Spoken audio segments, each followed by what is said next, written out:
Bonjour à tous, j'espère que vous allez bien. Donc aujourd'hui, je vous retrouve avec une recette assez sympa. Donc je vais réaliser du riz basmati accompagné d'une sauce crevettes au curry et coco. Donc là, je vais commencer par la préparation du riz. Pour le riz, ce qu'il faut savoir, très important, on va devoir doser la quantité d'eau par rapport au gramme qu'on va mettre de riz. Donc ce qui est recommandé d'après la recette, c'est pour 200 g de riz basmati, il va falloir mettre 400 g d'eau. Et pour 300 g de riz, on va devoir mettre 500 g d'eau. Et pour 400 g de riz, on va devoir utiliser 600 g d'eau. Donc du coup, moi je vais mettre 400 g de riz, donc je vais mettre 600 g d'eau. Je tiens à préciser, on ne sait jamais pour les personnes qui n'ont pas l'application. Donc c'est parti. Alors, je place mon panier de cuisson. Hop. Suivant. Et je mets 400 g de riz.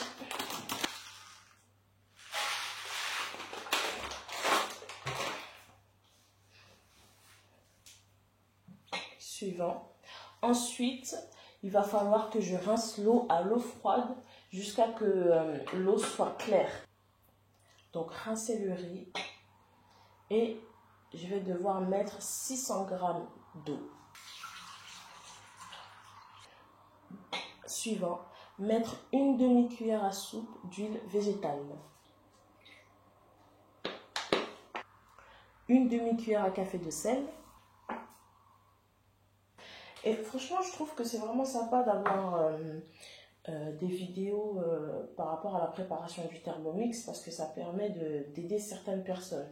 Dans le sens où ce que je suis en train de faire, la cuisson de ce riz basmati, c'est une nouvelle fonction qui vient de sortir. La première fois que je l'ai faite, j'ai fait n'importe quoi. Je vais vous expliquer ma bêtise. Parce que là, on nous demande de mettre du sel, de l'huile, etc. Donc, je mets suivant. Et là, on me dit insérer le couvercle et remplacer le gobelet doseur sur le panier cuisson. Ouais, mais je le mets à quel moment le riz en fait? Je sais pas, je pense que si je dis pas de bêtises, ils nous ont pas dit mettre le riz là. Ou c'est moi qui comprends pas. Donc du coup, moi ce que je crois, la première fois j'ai fait ça. Ne vous moquez pas. J'ai fait ça et j'ai mis le panier cuisson, moi. J'ai pas mis le riz. Et je me suis dit, mais le riz peut pas cuire comme ça. C'est évident. Mais je me suis dit, bon, bah vas-y, on va essayer. Hein. Hop, suivant. Hop, je démarre. Et non, mon riz n'était pas cuit. Je me dis, mais il y a un problème. Et après, ce que je fais, c'est que je recommence. Mais cette fois-ci, je mets le panier cuisson à l'intérieur. Mon riz n'était pas cuit. Et en fait, ce qu'il faut faire, c'est tout bête.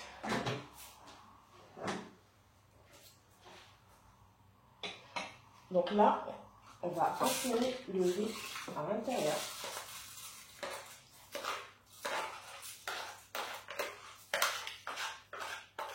Certaines personnes vont penser que c'était évident, mais on n'a pas tous la même compréhension des choses, donc pour moi ce n'était pas évident. J'aurais aimé qu'on me dise mettez le riz à l'intérieur du bol, et après mettez le couvercle, le panier cuisson. Voilà. Et du coup, moi j'étais confuse. Donc du coup, j'ai fait n'importe quoi, mais après avoir réfléchi, je me suis dit, ah peut-être que tac, tac, tac, tac. C'est comme pour l'histoire de la purée. Il y a plein de personnes qui cassent leur fouet en faisant la préparation de la purée. Pourquoi? Parce que pendant la première étape, il faut utiliser le fouet, mais pendant la seconde étape, il faut l'enlever. Et ça, c'est pas indiqué. Donc du coup, plus de fouet pour certaines personnes. Et ça fait super mal parce qu'en quelques secondes, il n'y a plus de fouet. Donc d'ailleurs, je ferai même une vidéo sur comment faire sa purée. Ça pourrait sauver pas mal de personnes. Et il faut savoir aussi qu'il y a des personnes, malheureusement, qui ne sont pas suivies par des conseillères. Donc du coup, sur certaines recettes, voilà. Ensuite, à ce moment-là, il faut mettre le couvercle et le panier cuisson. Et c'est parti pour la cuisson, tout simplement. Donc là, pendant que mon riz est en train de cuire tranquillement, je prépare les crevettes pour la sauce.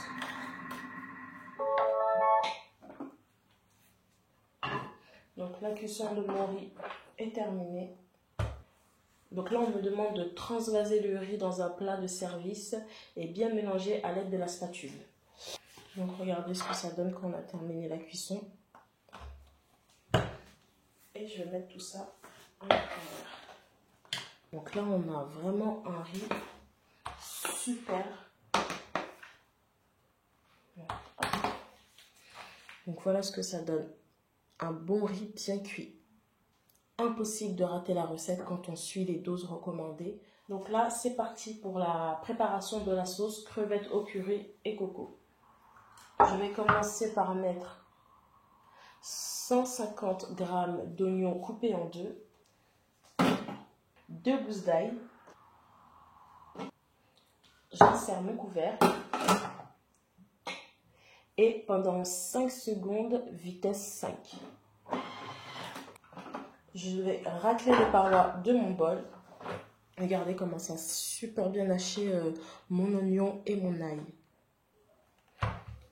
Donc là, je racle les parois de mon bol.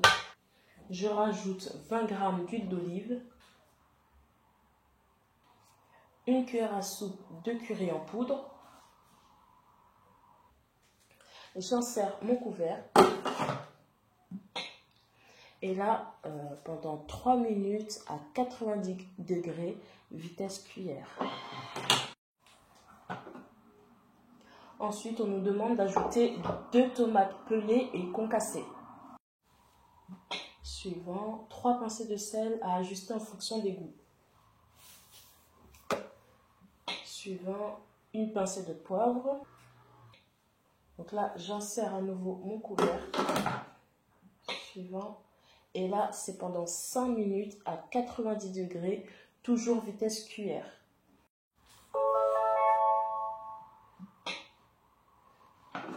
Donc là, je vais rajouter 200 g de lait de coco.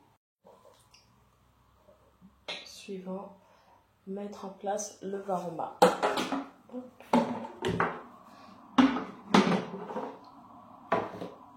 Suivant, et là, je vais devoir mettre 500 g de crevettes. Si vous n'appréciez pas les crevettes, vous pouvez faire cette recette avec les filets de poulet, quoi, de la viande blanche. Donc là, pendant 12 minutes à 115 degrés, vitesse cuillère. C'est parti. Voilà, ma préparation est terminée. En espérant que la recette vous a plu, je vous invite à vous abonner, à aimer la vidéo si ça vous a plu. N'hésitez pas à me laisser un commentaire si vous avez des questions ou si vous avez déjà testé la recette pour me donner vos retours.